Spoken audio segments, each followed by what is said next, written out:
जी नमस्कार, Alvin classes में आपका स्वागत है। आज हम लोग फिर एक नई कक्षा के साथ आप लोगों के सामने प्रस्तुत हो रहे हैं। आप हमारे वीडियो को सब्सक्राइब करते रहिए, हमारे चैनल को सब्सक्राइब करिए, लाइक करिए और ज़्यादा से ज़्यादा शेयर करिए। साथ ही अगर आप लोगों को कहीं भी किसी प्रकार की दिक्कत आ रही है वीडियो को देखने में या समझने में, या कंटेंट से चीज़ें नहीं स्पष्ट हो रही है, तो कृपया हमें मैसेज करें। साथ ही एल्विन क्लासेस का एक टेलीग्राम ग्रुप है, उस पर जुड़े। आइए नई कक्षा के साथ हम लोग फिर इसमें बात करते हैं। नई कक्षा जिसमें वायुमंडल के बारे में आज हम पढ़ेंगे। वायुमंडल का संगठन और वायुमंडल में पाई जाने वाली प्रमुख गैसें, उसके बारे में अभी बात करेंगे। आइए प्रारंभ करते हैं। वायुमंडल का संगठन व संरचना। परिभाषा क्या देंगे? विभिन्न प्रकार की गैसों का मिश्रण है। वायुमंडल क्या है? ये मानव जगत, इसके चारों ओर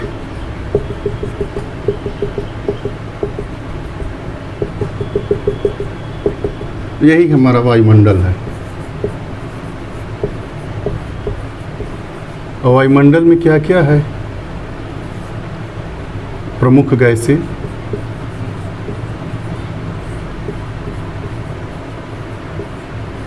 जलवाष्प आदि का मिश्रण। ठीक है, तो वायुमंडल की अगर परिभाषा पूछी जाएगी तो हमारे चारों तरफ पाई जाने वाली प्रमुख प्रकार की या विभिन्न प्रकार की गैसों का जो मिश्रण होता है उसे हम वायुमंडल कहते हैं। ठीक, अब दूसरी बात ये आती है कि वायुमंडल की आवश्यकता क्यों है। पहला, वायुमंडल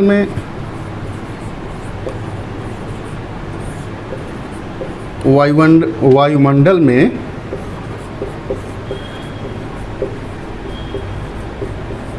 जीवनदायी गैसें होती हैं।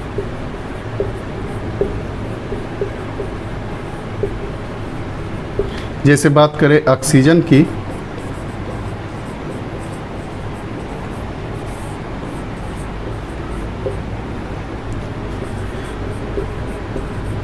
मानव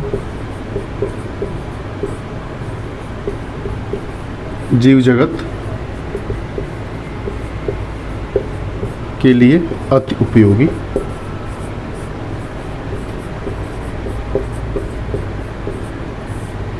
ठीक, ऑक्सीजन क्या है? ऑक्सीजन के बगैर हम लोग जीवन नहीं जी सकते हैं, अर्थात हम लोगों की मृत्यु हो जाती है। और ये जो ऑक्सीजन गैस पाई जाती है वो वायुमंडल में पाई जाती है।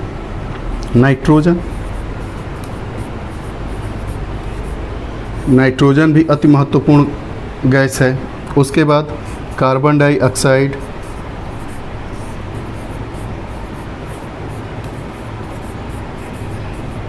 कार्बन डाइऑक्साइड पौधों या पादपों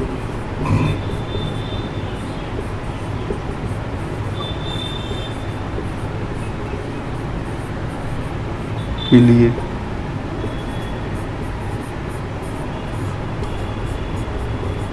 जीवनदायी गैस है। वायुमंडल में ऑक्सीजन, कार्बन डाइऑक्साइड, आपका नाइट्रोजन हो गया, उसके बाद आर्गन हो गया, नियान हो गया, आदि प्रमुख गैसें पाई जाती हैं। ठीक, अब उन गैसों को आइए हम देखते हैं। पहले वायुमंडल का संगठन। वायुमंडल में प्रमुख गैसें देखिए,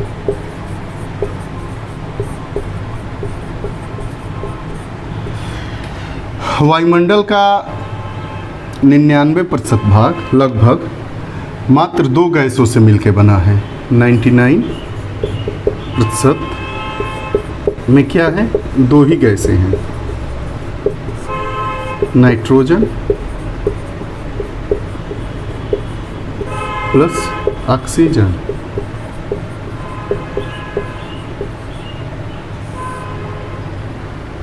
ठीक, अब आइए प्रमुख गैसों को उसकी अवस्थिति, स्थिति या प्रतिशतता के आधार पे प्रमुख गैसों को देखने से पहले देखते हैं कि पवन किसे कहते हैं। वायु और पवन में अंतर है। जब हम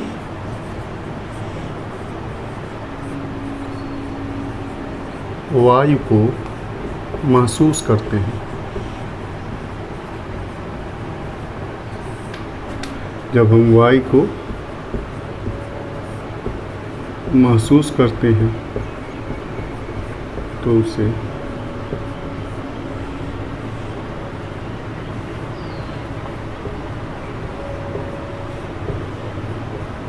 पवन कहते हैं।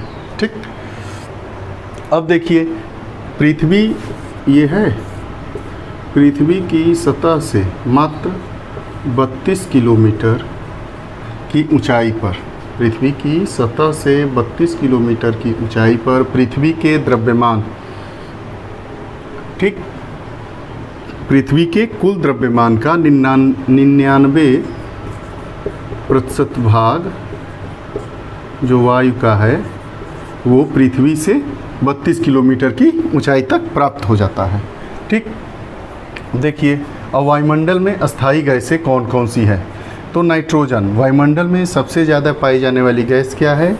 नाइट्रोजन है। उसकी मात्रा कितनी है, प्रतिशतता कितनी है? तो 70.8%।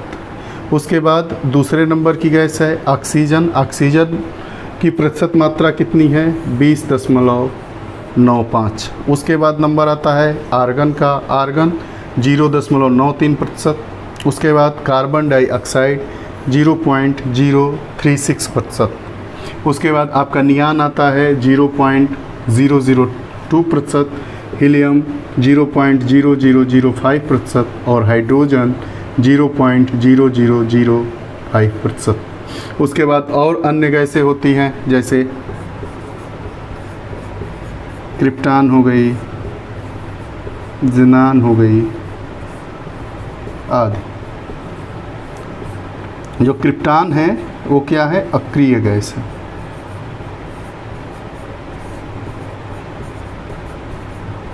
अक्रिय गैस और सक्रिय गैस, एक होती है सक्रिय गैस और दूसरी अक्रिय गैस। तो जो क्रिप्टॉन है वो क्या है? अक्रिय गैस है। अब इसमें एक महत्वपूर्ण बिंदु ये है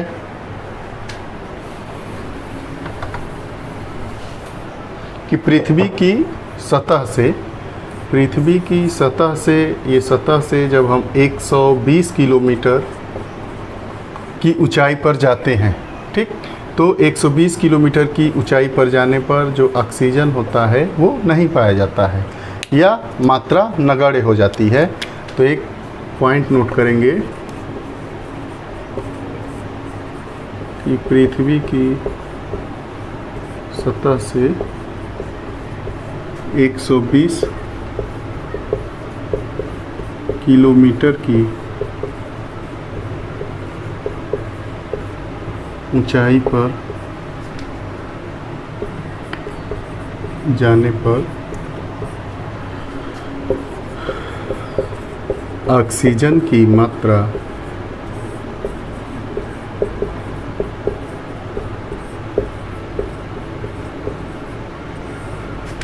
नगण्य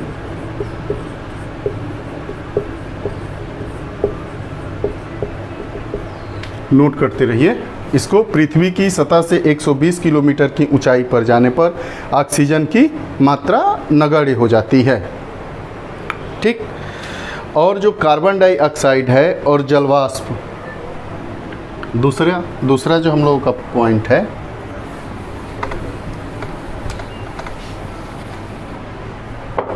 ये पृथ्वी है पूरी यहाँ तक। अब दूसरा जो पॉइंट है हम लोगों का, ये पृथ्वी है और इसकी सतह से जब हम 90 किलोमीटर दूर ऊपर जाएंगे, ठीक, तो कार्बन डाइऑक्साइड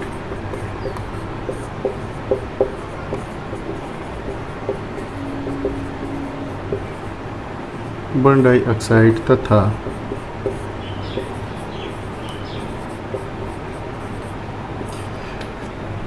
पृथ्वी की सतह से जब हम 90 किलोमीटर की ऊंचाई पे जाते हैं तो कार्बन डाई और जो जलवाष्प है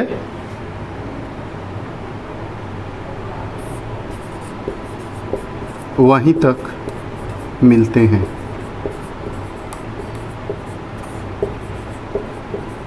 मतलब 90 किलोमीटर प्लस पृथ्वी की सतह से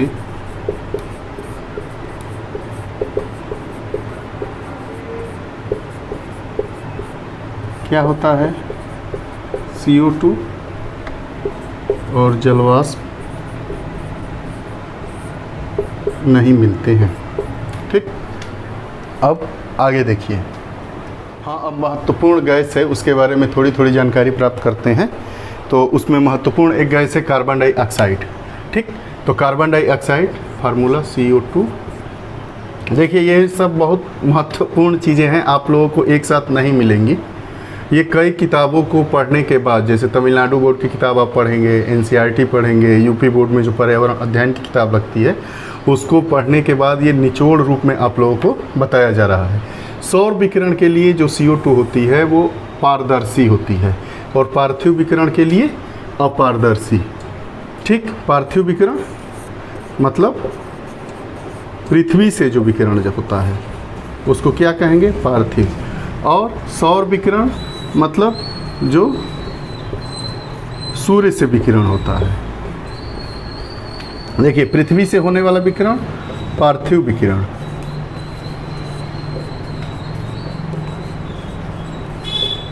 और सूर्य से होने वाला विकिरण सौर विकिरण।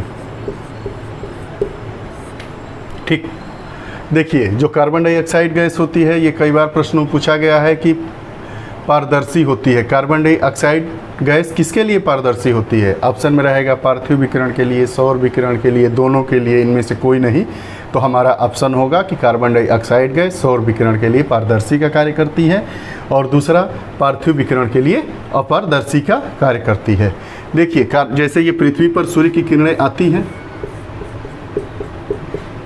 तो पृथ्वी क्या करती है, पृथ्वी इसके कुछ भाग को अवशोषित करती है और कुछ भाग को ऊपर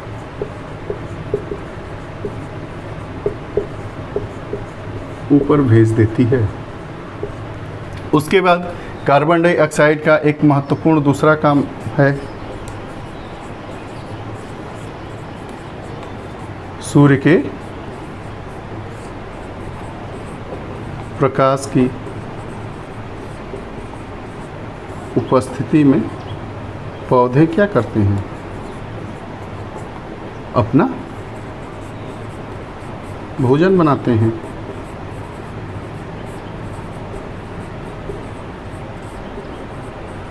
भोजन बनाते हैं, इसमें CO2 को वो लेते हैं और ऑक्सीजन को हम लोगों को देते हैं। इसी प्रक्रिया को क्या कहते हैं, प्रकाश संश्लेषण।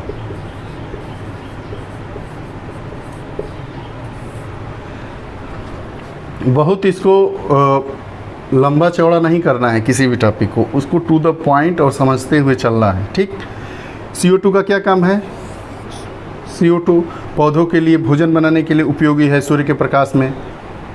ठीक, CO2 को पौधे ग्रहण करेंगे, ऑक्सीजन को रिलीज करते हैं, इसी प्रक्रिया को प्रकाश संश्लेषण करते हैं। ऐसा नहीं है कि सूर्य के प्रकाश में ही प्रकाश संश्लेषण की प्रक्रिया होती है। कुछ पौधे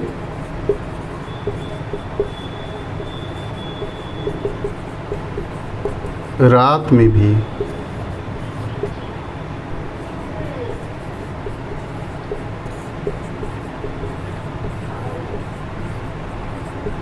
प्रकाश संश्लेषण की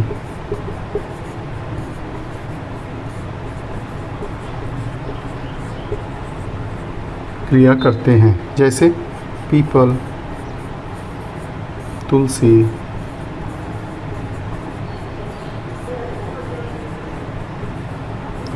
हाँ, सूर्य के प्रकाश में जो प्रकाश संश्लेषण की क्रिया होती है वो चंद्रमा के प्रकाश रात में, मतलब चंद्रमा के प्रकाश में वह प्रक्रिया कम होती है। ठीक, अब आगे हम लोग महत्वपूर्ण धूल कण के बारे में पढ़ेंगे, उसके बाद जलवाष्प के बारे में पढ़ेंगे। हाँ देखिए, अब अगली चीज़ है जलवाष्प और दूसरा धूल कण। जलवाष्प क्या होता है? जलवाष्प ऊंचाई के साथ बढ़ने पर जलवाष्प की मात्रा में कमी होती है। रेगिस्तानी क्षेत्रों में हवा के आयतन का 1% जलवाष्प होता है। गर्म व आर्द्र उष्णकटिबंध में हवा के आयतन का 4% यह पाया जाता है। जलवाष्प ये क्या करता है? जलवाष्प जो है सूर्य से आने वाली किरणों के कुछ भाग को जलवाष्प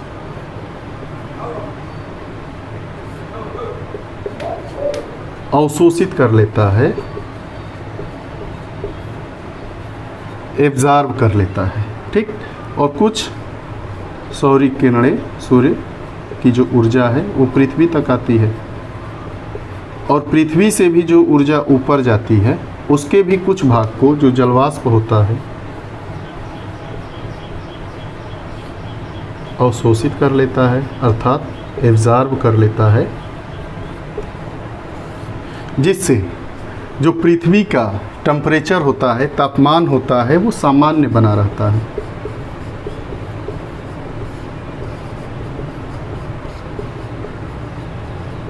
पृथ्वी का टेम्परेचर सामान्य बना रहता है, तापमान।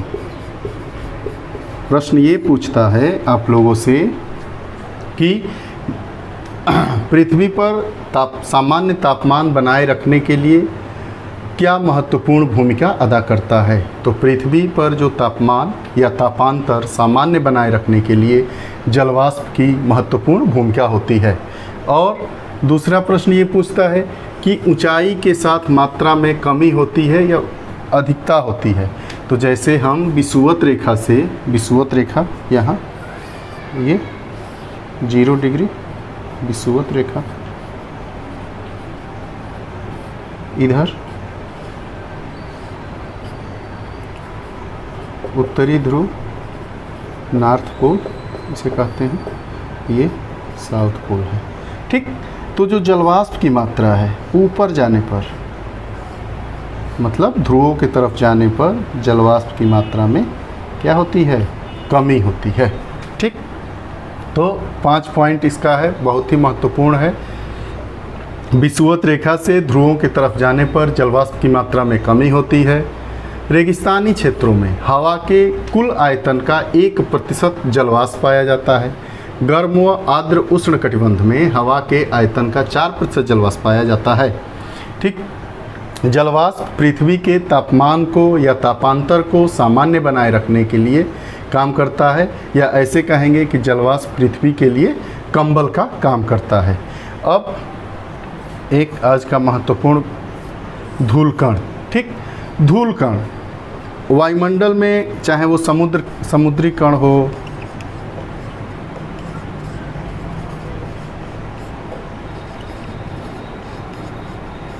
धुएं में जो बड़े पार्टिकुलेट्स होते हैं वो हो, चाहे नमक के टुकड़े हों आदि, सभी धूल कण की श्रेणी में आते हैं। ठीक, तो ये जो धूल कण होता है, ये मान लीजिए कि धूल कण है, इसके चारों तरफ जलवाष्प क्या हो जाता है? संघनित हो जाता है।